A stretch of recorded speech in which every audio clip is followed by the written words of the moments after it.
નમસ્કાર મિત્રો. તો ચાલો આજે આપણે જાણીએ શ્રીમદ ભગવદ્ ગીતાના અધ્યાયનું વિશ્વરૂપ દર્શન.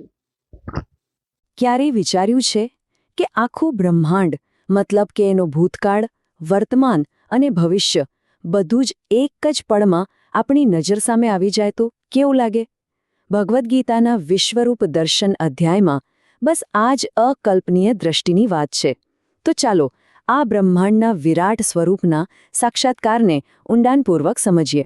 તો આ વાતની શરૂઆત થાય છે કુરુક્ષેત્રના એ વિશાળ યુદ્ધના મેદાનથી, જ્યાં બે મોટી સેનાઓ તો સામસામે ઊભી જ છે. પણ ખરું યુદ્ધ, સૌથી મોટો સંઘર્ષ તો એક યોદ્ધાના મનની અંદર ચાલી રહ્યો છે. અને એ યોદ્ધા છે અર્જુન, મહાન યોદ્ધા અર્જુન, જે પોતાના જ ભાઈઓ, ગુરુઓ અને વડીલો સામે લડવાના વિચારથી જ તૂટી ગયો છે. એનું મન શંકાઓથી ભરાઈ ગયું છે અને એને સાચા માર્ગદર્શનની, સાચા જવાબની સખત જરૂર છે. અને બસ આ જ મનની સ્થિતિ તેને એક એવો સવાલ પૂછવા માટે મજબૂર કરે છે જે કદાચ કોઈએ ક્યારેય પૂછ્યો ન હોય. હવે અર્જુનને ખબર છે કે એની આ જે મૂંઝવણ છે ને, એનો ઉકેલ કોઈ સામાન્ય જવાબથી નહીં મળે. એને તો પરમ સત્ય જાણવું છે. અને એટલે જ એ પોતાના સારથી અને ગુરુ ભગવાન કૃષ્ણ સામે એક એવી વિનંતી મૂકે છે જે ખરેખર દિવ્ય છે. એના મનમાં બસ એક જ સવાલ ઘૂમી રહ્યો છે કે આખિરે વાસ્તવિકતા શું છે? આ દુનિયા, આ સૃષ્ટિ, એની પાછળનું અંતિમ સત્ય શું છે? અને આ જ જાણવાની જિજ્ઞાસા એને ભગવાન કૃષ્ણ પાસે એક અસાધારણ માગણી કરવા માટે પ્રેરે છે. અહીં અર્જુનની વિનમ્રતા જુઓ. એ કોઈ હકથી નથી માગી રહ્યો, પણ કેટલી શ્રદ્ધાથી પૂછે છે, જો તમે મને આ જોવા માટે સક્ષમ માનતા હો તો જ બતાવજો. સમજો, આ ખાલી જિજ્ઞાસા નથી, આ તો પરમ સત્યને જાણવાની, એને સમજવાની એકદમ તીવ્ર ઈચ્છા છે. અને ભગવાન કૃષ્ણ અર્જુનની આ વિનંતી સ્વીકારે છે. પણ હા, એક શરત સાથે. તેઓ સમજાવે છે કે બ્રહ્માંડનું આ વિરાટ સત્ય છે ને, એ આપણે આ સામાન્ય ભૌતિક આંખોથી ન જોઈ શકાય. એને જોવા માટે તો દૃષ્ટિ પણ દિવ્ય જ જોઈએ. અને એટલે જ કૃષ્ણ અર્જુનને દિવ્ય દૃષ્ટિનું વરદાન આપે છે. યાદ રાખજો, આ કોઈ સામાન્ય આંખો નથી, આ તો એક એવી આધ્યાત્મિક દૃષ્ટિ છે જેનાથી બ્રહ્માંડના ઊંડામાં ઊંડા રહસ્યો પણ જોઈ શકાય. અને સાચું કહું ને, આ દૃષ્ટિ વગર વિશ્વરૂપનું દર્શન શક્ય જ નથી. અને હવે શરૂ થાય છે આ કથાનો સૌથી ભવ્ય, સૌથી અદ્ભુત અને કદાચ સૌથી આશ્ચર્યજનક ભાગ.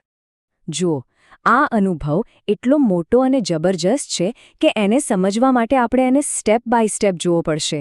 સૌથી પહેલાં અનંત રૂપો દેખાશે.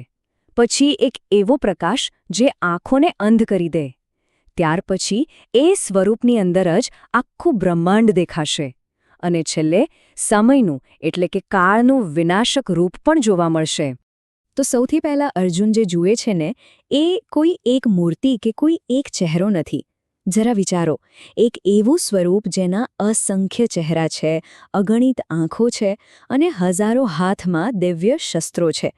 આ વિશ્વરૂપની પહેલી ઝલક હતી, જે બતાવે છે કે કેટલું અનંત અને વિશાળ છે. અને એ સ્વરૂપનું તેજ, એની તો વાત જ શું કરવી. એ એટલું બધું તેજસ્વી હતું કે એની કલ્પના કરવી પણ મુશ્કેલ છે. ગીતામાં કહ્યું છે કે જાણે આકાશમાં હજારો સૂર્ય એક સાથે ઉગી નીકળે ને, તો પણ એ બધાનો પ્રકાશ ભેગો મળીને પણ એ દિવ્ય સ્વરૂપના તેજની બરાબરી ન કરી શકે. આ પ્રકાશ માત્ર રોશની નથી, એ જ્ઞાન અને ચેતનાનું પ્રતીક છે. પણ વાત અહીં પૂરી નથી થતી. આ સ્વરૂપ ખાલી બહારથી જ વિરાટ નથી. અર્જુન એની અંદર જુએ છે અને એને શું દેખાય છે? આખું બ્રહ્માંડ.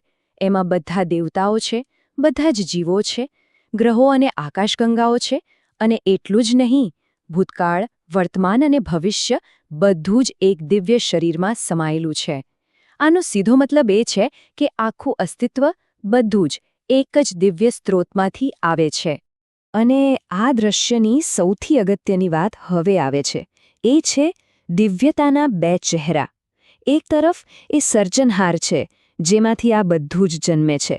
અને બીજી જ તરફ એ મહાકાળ પણ છે, એટલે કે વિનાશક, જેમાં બધું જ પાછું ભળી જાય છે.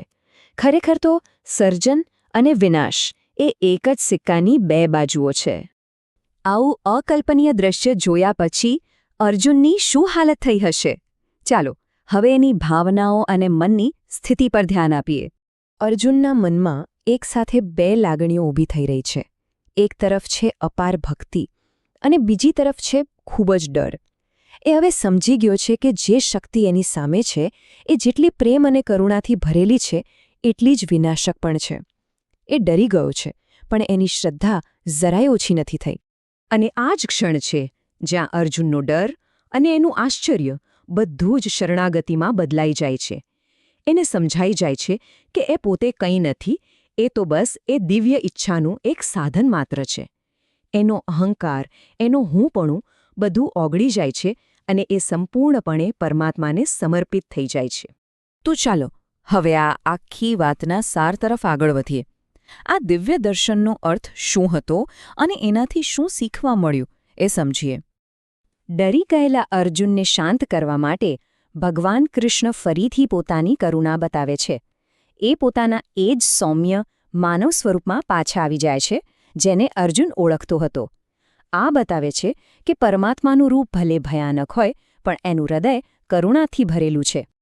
એટલે જ વિશ્વરૂપ દર્શનને ખાલી એક ચમત્કાર ન સમજવો જોઈએ. આ તો એક બહુ જ ઊંડો આધ્યાત્મિક બોધ છે. આ એ સત્યનો અનુભવ છે કે સર્જન, પાલન અને વિનાશ આ બધું જ એક જ પરમ શક્તિના અલગ અલગ રૂપો છે. આ આખા અનુભવનો સાર બસ એટલો જ છે કે આપણે જેને અલગ અલગ સમજીએ છીએ એ એક ભ્રમ છે. હકીકતમાં આપણે બધા, આખું બ્રહ્માંડ એક જ દિવ્ય ચેતનાનો ભાગ છીએ. અને જ્યારે આ જ્ઞાન થાય છે ત્યારે અહંકાર ખતમ થઈ જાય છે અને ફક્ત પ્રેમ અને એકતાનો ભાવ રહે છે. તો અંતમાં બસ આ એક વિચાર સાથે વિરામ લઈએ. કલ્પના કરો કે જો આપણે ભૂતકાળ, વર્તમાન અને ભવિષ્ય બધું જ એકસાથે એક જ પળમાં જોઈ શકીએ તો વિશ્વરૂપ દર્શન આપણને બસ એ જ અનંત દ્રષ્ટિની એક નાનકડી ઝલક આપે છે. Thank you so much guys આ વિડીયો જોવા માટે, અને ગમ્યો હોય તો જરૂરથી કમેન્ટ કરજો.